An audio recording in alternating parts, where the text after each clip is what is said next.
பிப்ரவரி மாதம் 1ஆம் தேதி, பொதுக்காலம், 4ஆம் வாரம், ஞாயிற்றுக்கிழமை. அன்புக்குரியவர்களே, கிராமப்புற பகுதி ஒன்றில் குளம் ஒன்று இருந்தது. அதன் அருகிலேயே வற்றாத ஜீவநதி ஒன்று ஓடிக்கொண்டிருந்தது. வருடம் முழுவதும் அந்த நதியில் தண்ணீர் ஓடிக்கொண்டே இருந்தது. ஒரு காலத்தில் நதியிலிருந்து குளத்திற்கு தண்ணீர் வரும் வகையில் 2 பெரிய குழாய்கள் பதிக்கப்பட்டிருந்தன. காலப்போக்கில் அந்த குழாய்களில் மண் படிந்து தூர்ந்து போனதால் நதி நீர் குளத்திற்குள் பாய்வதில்லை. இதன் காரணமாக குளம் அடிக்கடி வறண்டு போனது. ஒரு நாள் குளம் நதியை பார்த்து, "உன்னிடம் எவ்வளவு நீர் இருக்கிறது? நானோ வறண்ட நிலையில் இருக்கின்றேன். நீ எனக்கு கொஞ்சம் நீர் தரக்கூடாதா?" என்று கேட்டது. அதற்கு அந்த நதி, "நான் உனக்கு தண்ணீர் தருவதற்காக எப்பொழுதுமே தயாராக இருக்கிறேன். நீயோ என் மட்டில் மூடியவனாக இருக்கின்றாய். உன்னையும் என்னையும் இணைக்கின்ற குழாய்கள் அடைபட்டு போய்விட்டன. மேலும் உன் கரைகள் மிகவும் வலிமையாக இருக்கின்ற காரணத்தால் என்னால் அவற்றை உடைத்து கொண்டு வர முடியவில்லை. அவற்றை நீ சரி செய்தாய் என்றால் நீ எவ்வளவு தண்ணீர் வேண்டுமென்றாலும் என்னிடமிருந்து பெற்றுக்கொள்ளலாம்" என்று சொன்னதாம். அன்பிற்குரியவர்களே, வற்றாத உயிருள்ள ஆறாகிய கடவுள் நம்மோடு இருந்தாலும் நமது வாழ்வோ மேற்கண்ட குளம் போல அடிக்கடி வறண்டு போய்விடுகிறது. இதற்கு காரணம் நமக்கும் கடவுளுக்கும் இடையேயான உறவு அடைபட்ட நிலையில் இருப்பதும், நமது பாவ கரைகள் வலிமையாக இருப்பதுமே. அவற்றை சரி செய்தால் கடவுளின் அருட்கொடைகள் வாழ்வு முழுவதும் நமக்குள் பாய்ந்து கொண்டே இருக்கும். அத்தகைய தெளிவை உணர்ந்து கொள்ளக்கூடிய நாளாக இந்த நாள் இருப்பதாக. முதல் வாசகம் இறைவாக்கினர் செப்பனியா நூலிலிருந்து வாசகம்.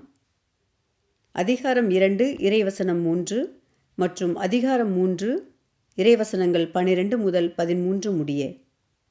செப்பனியா கூறியது: நாட்டில் இருக்கும் எளியோரே, ஆண்டவரின் கட்டளையை கடைபிடிப்போரே, அனைவரும் ஆண்டவரை தேடுங்கள். நேர்மையை நாடுங்கள், மனத்தாழ்மையை தேடுங்கள். ஆண்டவரது சினத்தின் நாளில் ஒருவேளை உங்களுக்கு புகலிடம் கிடைக்கும்.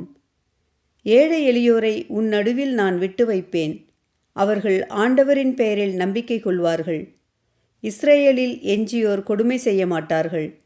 வஞ்சகப் பேச்சு அவர்களது வாயில் வராது. அச்சுறுத்துவோர் யாருமின்றி அவர்கள் மந்தை போல் மேய்ந்து இளைப்பாறுவார்கள். ஆண்டவரின் அருள்வாக்கு. இறைவா, உமக்கு நன்றி.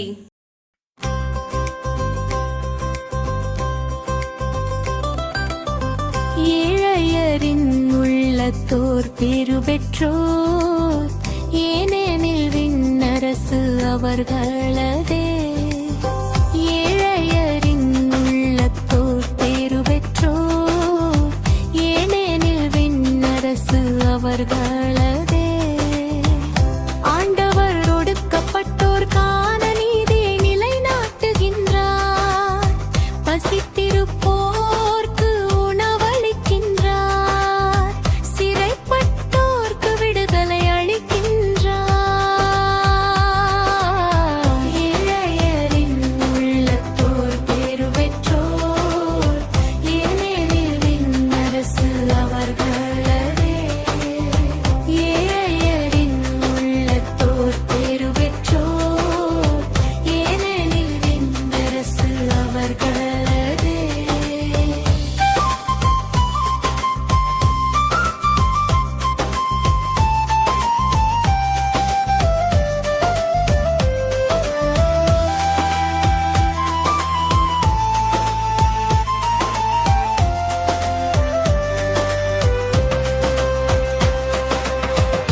ஆண்டவர் பார்வையற்றோரின் கண்களை திறக்கின்றார். தாழ்த்தப்பட்டோர்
இரண்டாம் வாசகம்.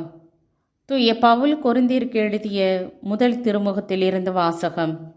அதிகாரம் 1, இறை வார்த்தைகள் 26 31 முடிய. சகோதர சகோதரிகளே, நீங்கள் அழைக்கப்பட்ட நிலையை எண்ணி பாருங்கள். மனித கணிப்பின்படி உங்களுள் ஞானிகள் எத்தனை பேர்? வலியோர் எத்தனை பேர்? உயர் குடிமக்கள் எத்தனை பேர்? ஆனால் கடவுள் ஞானிகளை வெட்கப்படுத்த மடமை என உலகம் கருதுபவற்றை தேர்ந்து கொண்டார். அவ்வாறே வலியோரை வெட்கப்படுத்த வலுவற்றவை என உலகம் கருதுபவற்றை தேர்ந்து கொண்டார். உலகம் ஒரு பொருட்டாக கருதுபவற்றை அழித்துவிட அது தாழ்ந்ததாக கருதுபவற்றையும் இகழ்ந்து தள்ளுபவற்றையும் கடவுள் தேர்ந்தெடுத்தார். எவரும் கடவுள் முன் பெருமை பாராட்டாதபடி அவர் இப்படி செய்தார். அவரால் தான் நீங்கள் கிறிஸ்துவுடன் இணைக்கப்பட்டிருக்கிறீர்கள். கிறிஸ்துவே கடவுளிடமிருந்து நமக்கு வரும் ஞானம். அவரே நம்மை ஏற்புடையவராக்கி தூயவராக்கி மீட்கின்றார். எனவே மறைநூலில் எழுதியுள்ளவாறு, பெருமை பாராட்ட விரும்புகிறவர் ஆண்டவரை குறித்தே பெருமை பாராட்டட்டும். ஆண்டவரின் அருள்வாக்கு. இறைவா உமக்கு நன்றி. நற்செய்தி வாசகம். எளிய உள்ளத்தோர் பேறு பெற்றோர். மத்தேயு எழுதிய தூய நற்செய்தியிலிருந்து வாசகம். அதிகாரம் 5 வசனங்கள் 1-12 வரை. இயேசு மக்கள் கூட்டத்தை கண்டு மலை மீது ஏறி அமர அவருடைய சீடர் அவர் அருகே வந்தனர். அப்போது அவர் திருவாய் மலர்ந்து கற்பித்தவை: ஏழையரின் உள்ளத்தோர் பேறு பெற்றோர், ஏனெனில் விண்ணரசு அவர்களுக்கு உரியது. துயருறுவோர் பேறு பெற்றோர், ஏனெனில் அவர்கள் ஆறுதல் பெறுவர். கனிவுடையோர் பேறு பெற்றோர், ஏனெனில் அவர்கள் நாட்டை உரிமை சொத்தாக்கிக் கொள்வர். நீதி நிலைநாட்டும் வேட்கை கொண்டோர் பேறு பெற்றோர், ஏனெனில் அவர்கள் நிறைவு பெறுவர். இரக்கமுடையோர் பேறு பெற்றோர், ஏனெனில் அவர்கள் இரக்கம் பெறுவர். தூய்மையான உள்ளத்தோர் பேறு பெற்றோர், ஏனெனில் அவர்கள் கடவுளை காண்பர். அமைதி ஏற்படுத்துவோர் பேறு பெற்றோர், ஏனெனில் அவர்கள் கடவுளின் மக்கள் என அழைக்கப்படுவர். நீதியின் பொருட்டு துன்புறுத்தப்படுவோர் பேறு பெற்றோர், ஏனெனில் விண்ணரசு அவர்களுக்குரியது. என் பொருட்டு மக்கள் உங்களை இகழ்ந்து துன்புறுத்தி உங்களை பற்றி இல்லாதவை பொல்லாதவை எல்லாம் சொல்லும் போது நீங்கள் பேறு பெற்றவர்களே. மகிழ்ந்து பேருவகை கொள்ளுங்கள், ஏனெனில் விண்ணுலகில் உங்களுக்கு கிடைக்கும் கைமாறு மிகுதியாகும். ஆண்டவரின் அருள்வாக்கு. கிறிஸ்துவே உமக்கு புகழ். அன்புக்குரியவர்களே, விவிலியத்தை வாசிக்கின்ற பொழுது கடவுள் பணக்காரர்களை விட அதிகமாக ஏழைகளின் சார்பாகவும், வலு உள்ளவர்களை விட வலுவற்றவர்கள் சார்பாகவும், அகந்தையுள்ளவர்களை விட தாழ்ச்சியுள்ளவர்களின் சார்பாகவும் இருப்பதை நாம் பார்க்க முடிகிறது. இதை வாசிக்கும் சிலர் கடவுள் எவ்வாறு ஒரு குறிப்பிட்ட குழுவினர் சார்பாக செயல்பட முடியும், கடவுள் என்பவர் எல்லோருக்கும் பொதுவானவர் தானே போன்ற கேள்விகளை எழுப்புகின்றனர். இதற்கான பதில் இதுதான்: கடவுள் பாகுபாடு பார்ப்பதில்லை. அவர் நல்லோர் மேலும் தீயோர் மேலும் தம் கதிரவனை உதித்து எழச் செய்கின்றார். நேர்மையுள்ளோர் மேலும் நேர்மையற்றோர் மேலும் மழை பெய்ய செய்கின்றார். மத்தேயு 5:45. எனவே கடவுள் யாரையும் நிராகரிப்பதில்லை. ஆனால் மனிதர்கள் கடவுளை நிராகரிக்கக்கூடும். எனவே கடவுள் பணக்காரர்களையும் வலுவுள்ளவர்களையும் அகந்தையுள்ளவர்களையும் நிராகரிக்கிறார் என்று சொல்வதை விட மேற்கண்டவர்கள் கடவுளை நிராகரிக்கிறார்கள் என்று சொல்வதுதான் சரியானதாக இருக்க முடியும். இவர்கள் கடவுள் அல்லாத ஒரு சில காரியங்களை வலிந்து பற்றி கொண்டு கடவுளை நிராகரித்து விடுவதன் காரணமாக கடவுள் தங்கள் சார்பாக இருப்பதை மறந்து விடுகின்றனர், மறுத்தும் விடுகின்றனர். இந்த உண்மையையே இன்றைய வாசகங்கள் நமக்கு எடுத்துரைக்கின்றன. கிமு 5ஆம் நூற்றாண்டில் வாழ்ந்த யூத அரசர்கள் பலரும் யூதா மக்களும் சிலை வழிபாட்டிலும் அநீதியிலும் தங்களது வாழ்வை தொலைத்துக் கொண்டிருந்தனர். சிலை வழிபாடு கடவுளுக்கு எதிரான பாவமாக இருந்தது. அநீதி சக மனிதர்களுக்கு எதிரான, முக்கியமாக ஏழைகளுக்கும் வலுவற்றவர்களுக்கும் எதிரான பாவமாக இருந்தது. இவ்வாறு அரசர்களும் அநீதியாளர்களும் கடவுளுக்கு எதிராக தங்களை நிலைநிறுத்தி கொண்டது மட்டுமல்லாமல் கடவுளின் பிரசன்னத்தை தங்களில் தாங்கிய மனிதர்களுக்கு எதிராகவும் மாறினர்.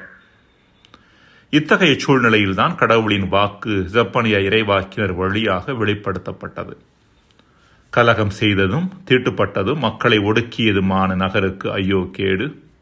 எந்த சொல்லுக்கும் அவள் செவிசாய்ப்பதில்லை, கண்டிப்புரையை அவள் ஏற்பதுமில்லை, ஆண்டவர் மேல் அவள் நம்பிக்கை வைப்பதுமில்லை, தன் கடவுளை அண்டி வருவதுமில்லை என்ற வார்த்தைகள் வழியாக தான் அன்பு செய்யும் யூதாவும் அதன் தலைநகர் எருசலேமும் தனக்கு எதிராக மாறியதை கடவுள் வேதனையோடு எடுத்துரைக்கின்றார். அதே வேளையில் கடவுள் மீது நம்பிக்கை வைத்து அவர் தங்கள் சார்பாக இருப்பதை கண்டுகொள்ளும் நபர்கள் எவ்வாறு நிறைவோடு வாழ்வர் என்பதை கடவுளை செப்பனியா வழியாக எடுத்துரைத்தார். அச்சுறுத்துவார் யாருமின்றி அவர்கள் மந்தை போல மேய்ந்து இளைப்பாறுவார்கள் என்று முதல் வாசகத்தில் நாம் வாசிக்கின்றோம். முதல் வாசகத்தில் செப்பனியா இறைவாக்கினர் அடக்குமுறையாளர்களும் அநீதியாளர்களும் கடவுளுக்கு எதிராக தங்களை நிலைநிறுத்தி கொண்டார்கள் என்று குறிப்பிட்டார் என்றால், இரண்டாம் வாசகத்தில் புனித பவுல் தங்களின் அறிவாற்றலில் அதீத நம்பிக்கை கொண்டு இயேசுவின் மீட்பை நிராகரித்து கடவுளுக்கு எதிராக மாறியது மட்டுமல்லாமல் காலப்போக்கில் தங்களை முட்டாள்களாகவும் ஆக்கிக் கொண்டவர்கள் குறித்து எழுதுகின்றார். இவர்கள் இயேசுவின் சிலுவைச் சாவில் நம்பிக்கை கொள்ளாத கிரேக்கர்களும் யூதர்களுமே. இவர்களை குறித்தே புனித பவுல் இவ்வுலகை சார்ந்த ஞானி எங்கே, அறிவாளி எங்கே, வாதிடுவோர் எங்கே, இவ்வுலக ஞானம் மடமை என கடவுள் காட்டிவிட்டார் அல்லவா என்று குறிப்பிடுகின்றார். இன்றைய நற்செய்திக்கு வருகின்ற பொழுது மலைப்பொழிவில் ஏழையர், துயருறுவர், கனிவுடையோர், நீதி நிலைநாட்டும் வேட்கை கொண்டோர், இரக்கமுடையோர், தூய்மையான உள்ளத்தோர், அமைதி ஏற்படுத்துவோர் மற்றும் நீதியின் பொருட்டு துன்புறுத்தப்படுவோர் ஆகியோர் சார்பாக கடவுள் நிலைப்பாடு எடுப்பதை எடுத்துரைக்கின்றார். இன்னும் சரியாக சொல்ல வேண்டுமெனில், மேற்கண்டோர் தங்களின் நற்குணங்கள் வழியாக கடவுளின் சார்பாக நிலைப்பாடு எடுத்து கடவுள் தங்கள் சார்பாக இருப்பதை கண்டுகொள்ளுகின்றனர். அன்புக்குரியவர்களே, கடவுளின் சார்பாக நாம் மாறுகின்ற பொழுது கடவுள் நம் சார்பாக ஏற்கனவே செயல்படுவதை கண்டுகொள்வோம் என்பதே இன்றைய வாசகங்கள் நமக்கு சொல்லக்கூடிய செய்தி. இவ்வாறு கடவுளின் சார்பாக செயல்படுபவர்கள் எவ்வாறு விண்ணரசு, அமைதி, நிறைவு, இரக்கம், கடவுளை காணும் பேறு போன்ற கொடைகளை அபரிமிதமாக பெற்றுக்கொள்வார்கள் என்பதையும் மலைப்பொழிவில் இயேசு குறிப்பிடுகின்றார். இன்னும் சொல்லப்போனால் வாழ்விற்கு தேவையான வளங்களை பெற்றுக்கொள்ளும் வழிமுறைகளையே மலைப்பொழிவில் இயேசு நமக்கு கற்றுத்தருகின்றார். ஜேக்கஸ் ஒஸ்ஸே என்ற அறிஞர் கிறிஸ்துவின் போதனைகளின் சாராம்சமாக இயேசுவின் மலைப்பொழிவு விளங்குகிறது என்றால், மலைப்பொழிவின் சாராம்சமாக 8 பேறுகள் விளங்குகின்றன என்று சொல்லுகின்றார். இந்த 8 பேறுகளின் சாரம் என்னவெனில், கடவுள் தங்கள் சார்பாக எந்நாளும் இருப்பதை கடவுளின் சார்பாக இருப்பவர்கள் கண்டுகொள்ளுகிறார்கள் என்பதுதான்.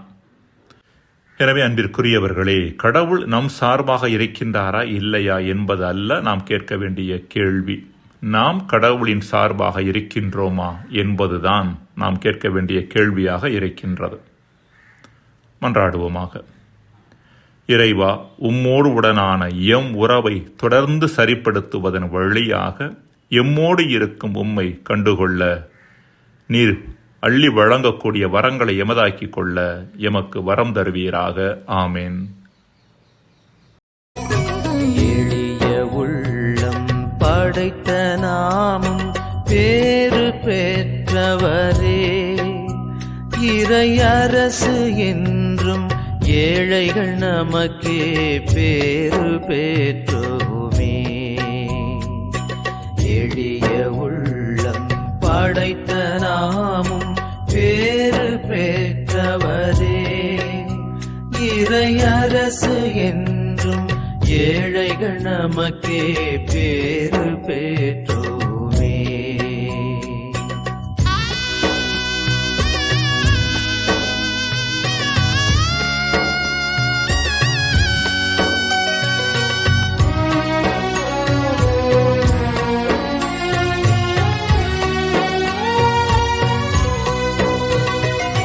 துயரம் தாங்கும்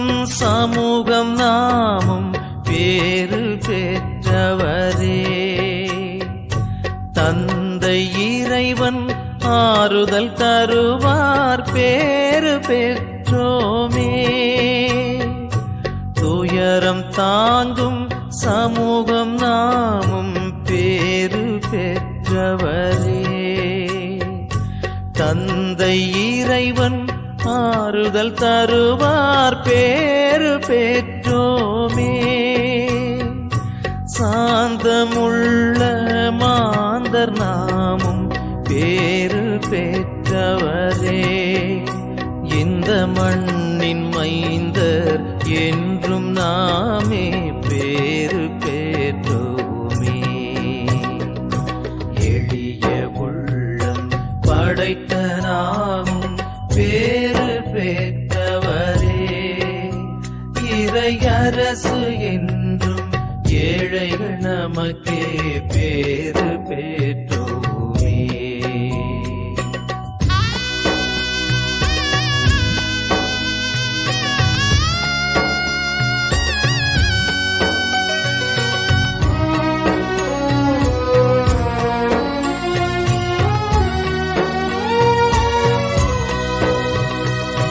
நீதிக்காக ஏங்கும் நாமும் பேறு பெற்றவரே. நிறைவு கண்டு நிலைத்து வாழ்வோம் பேறு பெற்றோமே.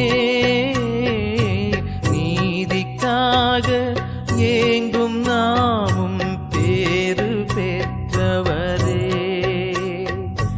நிறைவு கண்டு நிலைத்து வாழ்வோம் பேறு பெற்றோமே. இறங்கும் நெஞ்சம் கொண்ட நாமும் பேறு பெற்றவரே. இறைவன் இரக்கம் நம்மில் நிறையும் பேறு பெற்றோமே. எளிய உள்ளம் படைத்த நாமும் பேறு பெற்றவரே. இறையரசு என்றும் ஏழைகள் நமக்கே பேறு பெற்றோமே. எளிய உள்ளம் படைத்த நாமும் பேறு பெற்றவரே. இறையரசு என்றும் ஏழைகள் நமக்கே பேறு பெற்றோமே.